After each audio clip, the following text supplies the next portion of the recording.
The DNA is telling us. Doing the Y chromosome work, I found that there wasn't a link between Richard III and the male line relatives who are alive today. For over 5 centuries, the story of King Richard III has remained one of the most debated mysteries in English history. Painted by Shakespeare as a power-hungry villain with a twisted spine, Richard has long been remembered as the king who murdered his own nephews, the infamous princes in the Tower, to secure the throne. Yet, for generations, historians argued over whether he was truly guilty or simply the victim of Tudor propaganda. His death in 1485 at the Battle of Bosworth marked the end of the Plantagenet dynasty, and with it many of the secrets surrounding his reign were buried, literally.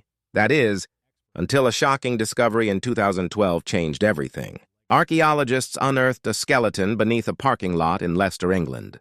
The remains showed signs of scoliosis, multiple battle wounds, and matched the time and place of Richard's death. After years of speculation, science confirmed the impossible. The bones were indeed those of King Richard III. But as researchers dug deeper, they uncovered more than just the truth about his body. They found secrets hidden within his very DNA, and these findings shook the foundations of English royal history. Questions of legitimacy, family betrayal, and even the rightful heirs to the throne suddenly resurfaced. The answers they uncovered weren't just unsettling, they were worse than anyone had imagined. This is the shocking story of what DNA analysis revealed about King Richard III, and why the results still haunt the legacy of for centuries. The final resting place of King Richard III was shrouded in mystery. Historical records suggested that after his death at the Battle of Bosworth Field in 1485, his body was stripped, humiliated, and hastily buried at Greyfriars, a Franciscan friary in Leicester. But as time passed, the friary was dissolved, destroyed, and eventually lost beneath centuries of urban development. By the 20th century, the common belief was that Richard's body had been thrown into the River Soar, erased from history as punishment for his controversial reign. Few believed his grave could still exist. Then, in 2012, a small group of determined researchers and enthusiasts set out on what seemed like an impossible mission: to find the remains of England's most infamous king. Among them was Philippa Langley, a member of the Richard III Society, who had long believed that Richard's reputation had been unfairly maligned. She spearheaded the project, working with archaeologists from the University of Leicester to launch an excavation in the heart of the city. Their chosen site? A nondescript parking lot that, based on historical maps, was believed to sit atop the old Greyfriars Friary. On the very first day of digging, something extraordinary was found. Beneath a shallow layer of modern pavement and soil lay a human skeleton, curled awkwardly in the earth. The positioning suggested a rushed burial without the honor typically afforded to a king. But what truly caught the archaeologists' attention was the unmistakable curvature of the spine. The skeleton had severe scoliosis, a condition long rumored to afflict Richard III. As weeks of careful excavation and testing followed, more details came to light. The skeleton bore multiple injuries, consistent with battle wounds. There were cuts to the skull and body, some inflicted before death and others afterward, grim evidence of humiliation after his defeat. The feet were missing, likely destroyed during earlier construction at the site. Yet, despite the damage, the skeleton told a story that eerily matched accounts of Richard's violent end on the battlefield. Still, skepticism lingered. Could this really be Richard III, or just an unfortunate victim of medieval warfare buried in the same area? To answer that question, scientists turned to one of the most powerful tools at their disposal: DNA analysis. They carefully extracted genetic material from the skeleton's teeth and bones, then compared it to living descendants of Richard's family line. The results were staggering. The DNA matched with not one, but 2 living relatives of Richard III through his maternal line. Combined with the archaeological evidence, radiocarbon dating, and historical records, the conclusion was undeniable. The skeleton beneath the Leicester car park was indeed that of the long-lost king. When the announcement was made in February 2013, it sent shockwaves across the world. The idea that one of England's most controversial monarchs had been lying beneath an ordinary parking lot for over 500 years was almost too incredible to believe. Newspapers called it the discovery of the decade, while historians hailed it as one of the greatest archaeological finds in British history. But while the identification of Richard's remains answered one mystery, it opened the door to many others. For when scientists delved deeper into the DNA, they uncovered something far more troubling, evidence that could rewrite the royal bloodline of England itself, the British monarchy today. Confirming Richard III's skeleton was a major breakthrough, but the deeper scientists dug into his genetic code, the more unsettling the story became. At first, the DNA tests were designed simply to verify that the bones belonged to Richard by comparing them with known descendants from his maternal line. Through this, researchers successfully matched mitochondrial DNA, which passes from mothers to children unchanged.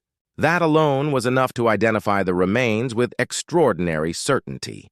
But then came the Y chromosome test, the part of DNA passed only through the male line, from father to son.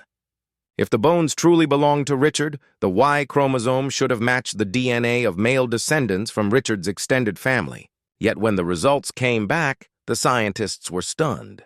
The Y chromosome of the skeleton did not match the supposed living male relatives.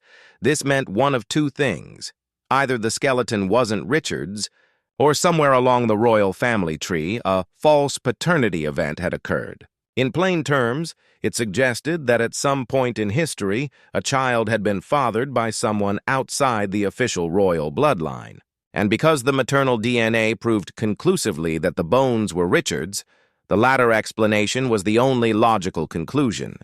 The implications of this were enormous. A single break in the royal bloodline could mean that entire branches of monarchs who followed Richard may not have been legitimate heirs at all. The revelation threatened to undermine centuries of royal succession and raised disturbing questions about the very foundation of the British monarchy.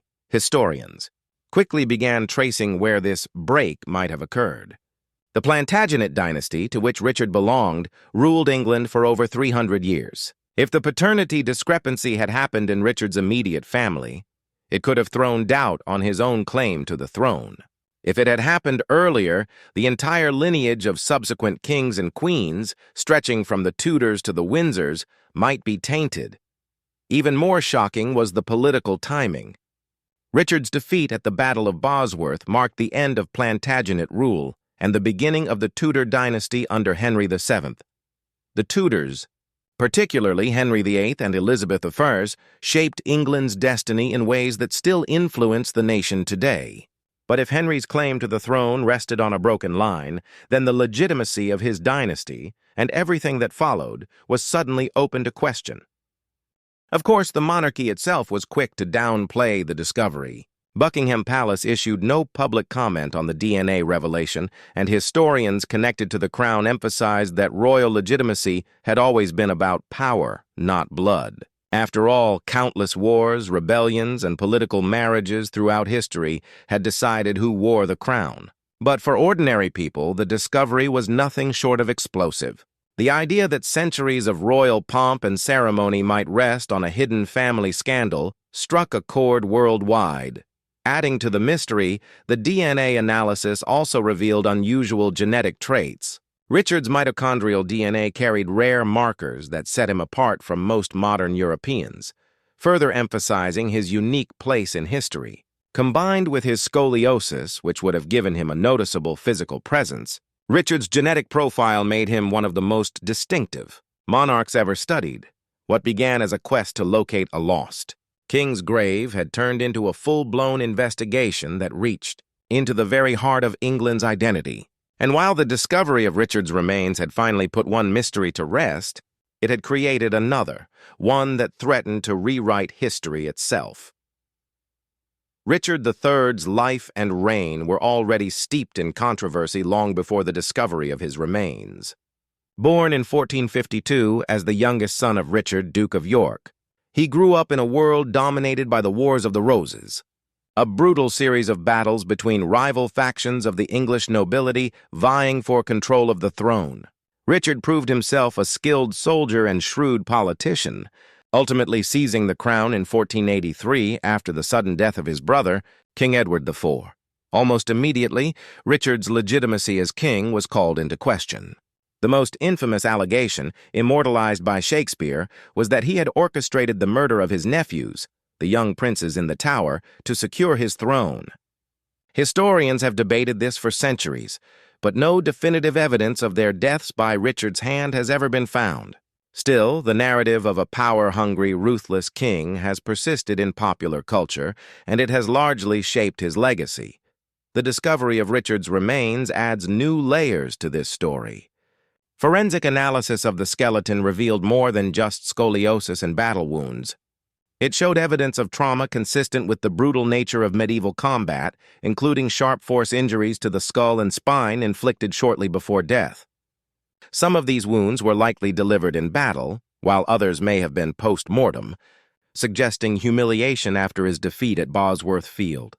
The skeleton's state paints a vivid picture of the violence that accompanied his final moments.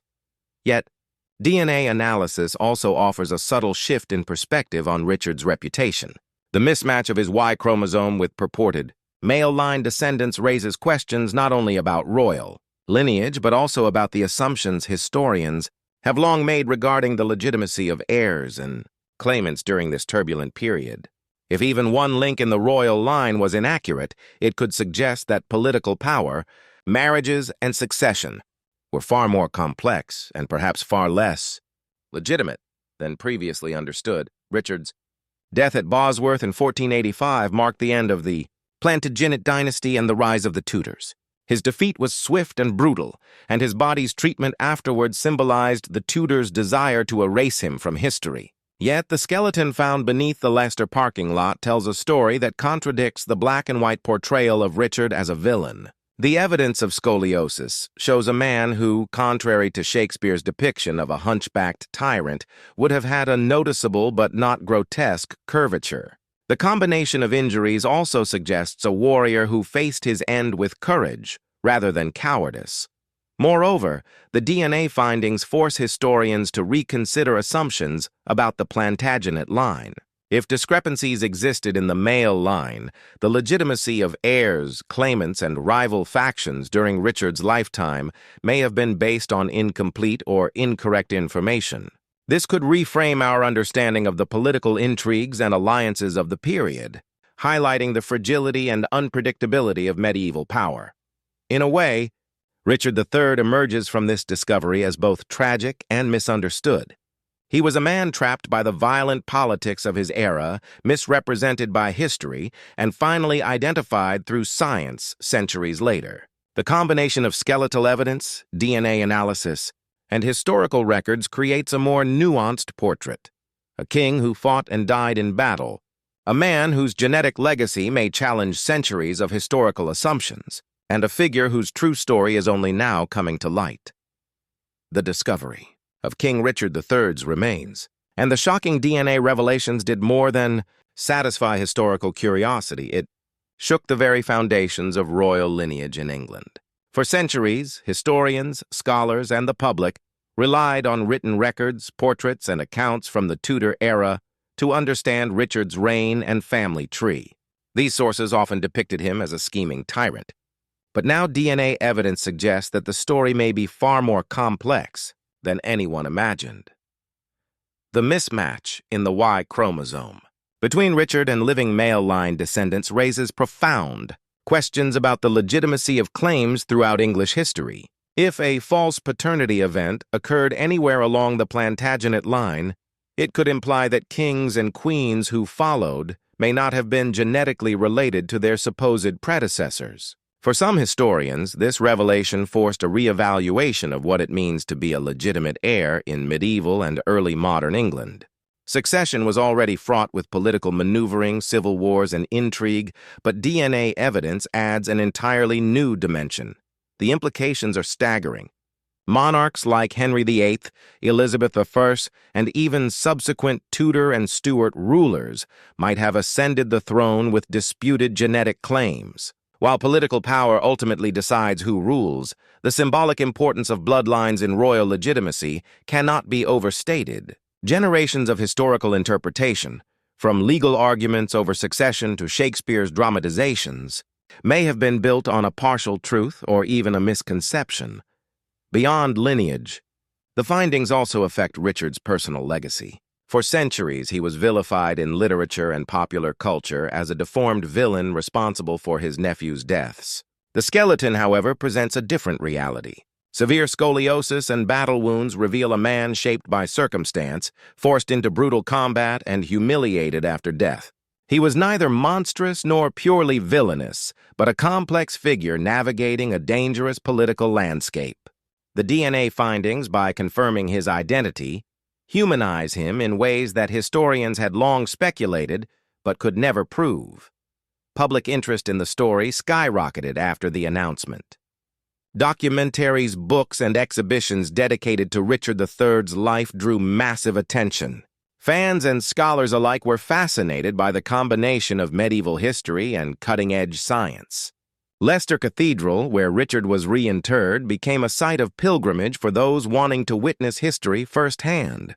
People marveled at how a man who died over 500 years ago could still make headlines, not for scandal or conquest, but because modern genetics had unlocked secrets hidden for centuries. The story also serves as a cautionary tale about the limits of historical narrative. For generations, Tudor historians framed Richard III as a villain to justify Henry VII's rise to power. Shakespeare immortalized this interpretation, creating an image that has dominated culture for centuries. Yet science now provides tangible evidence that challenges these narratives, proving that history is not static. It evolves as new methods and technologies uncover hidden truths. Ultimately, the DNA analysis doesn't just solve a historical mystery, it reframes it. Richard III was a man whose life, death, and lineage were more complicated than ever imagined. His story reminds us that history is not merely written in books. It's etched in bones, in blood, and now in DNA. The findings may be unsettling, even controversial, but they offer a deeper, more human understanding of a king who has been both maligned and mythologized for centuries.